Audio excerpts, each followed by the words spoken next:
On se la refait quand même. Allez en échec, aller d'échec en échec sans perdre son Il y a une citation enthousiasme. de Churchill pour chaque situation de la vie. Vous avez tout à fait raison. Le livre du jour, Nicolas Caro, ce matin, c'est un bon vieux polar, mais il vient de sortir. Un polar de bonne facture, un thriller d'ailleurs, mais signé Harlan Coben, le maître, l'auteur de Ne le dit à personne par exemple, depuis 1995. On lui doit 35 romans. Et voici donc Sur tes traces, c'est chez Belfond comme toujours. Alors l'histoire, celle de David Burrow, un homme comblé, vraiment pas trop de problèmes dans la vie dorénavant, mais il en a eu pas mal, alcoolisme notamment, mais ça c'était derrière lui.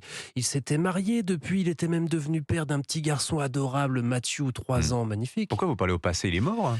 Mais non, mais c'est que c'est fini tout ça. David purge maintenant une peine de prison à perpétuité aujourd'hui. Ça fait 5 ans qu'il est dans la prison de Briggs, dans le Maine. Une nuit, il ne sait pas pourquoi, expliquera-t-il plus tard. L'instinct, sans doute, il se lève et va vérifier que son petit garçon dort bien. Et là, horreur, Matthew a été sauvagement agressé. Je vous passe les détails, mais il est mort. Or, une voisine affirme qu'elle a vu David enterrer l'arme du crime, une batte de baseball. Et puis, il y a l'alcoolisme et aussi les crises de somnambulisme auxquelles il a été sujet. Pour tout vous dire, même lui ne sait plus quoi penser, mais enfin, il ne peut pas avoir tué la personne qu'il aimait le plus au monde. En tout cas, il a été condamné à perpétuité. J'imagine que l'on ne va pas en rester là. Et non, puisqu'un jour au parloir, sa belle-sœur Rachel lui annonce que Matthew est vivant. Elle a même une photo de lui dans un parc d'attractions. Une amie lui montrait juste quelques photos avec ses enfants dans ce parc et dans le coin, à droite presque, en dehors du cadre, Matthew. Qu'est-ce que c'est que ces salades? David doit récupérer son fils et prouver son innocence, mais pour ça, il faut s'évader.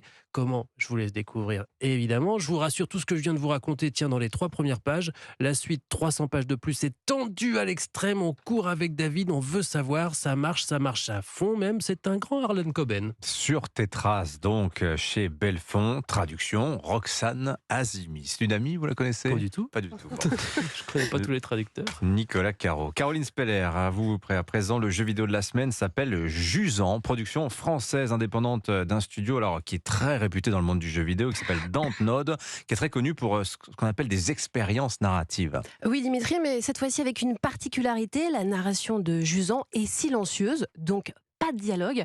Elle se dévoile à travers son environnement, ses musiques, ses sons et le fait d'escalader une montagne. Alors oui, ça paraît léger et pourtant ce jeu est une pépite qui nous fait vivre un vrai moment de poésie. Alors Jusant, qu'est-ce que c'est le Jusant? Alors, le jusant, c'est la période pendant laquelle la marée est descendante et on commence notre aventure justement par cette définition, sauf que dans le jeu, cela a l'air définitif puisque la mer s'est totalement retirée.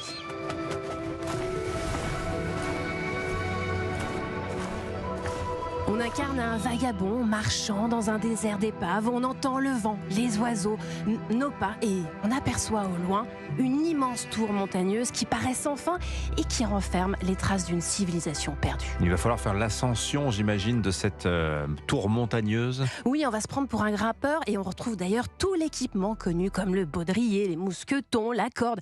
C'est à nous d'observer, d'explorer pour trouver le meilleur chemin avec les bonnes pistes. À partir de là, on grimpe, on pose des pistons, on se balance, on saute. On doit même gérer son endurance en se reposant. C'est un jeu d'escalade, en fait. Oui, c'est un jeu d'escalade et du coup, c'est pas du tout monotone.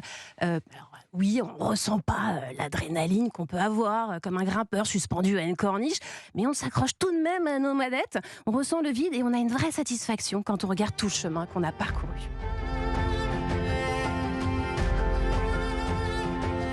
Mais surtout, durant les 6 chapitres, les biomes changent, la nature, la météo s'en mêle. Et plus on monte, plus on interagit avec le mystère et le passé fantastique de cette montagne pour nous faire vivre une aventure qui, sans un mot, nous permet de nous reconnecter à la nature et à sa poésie.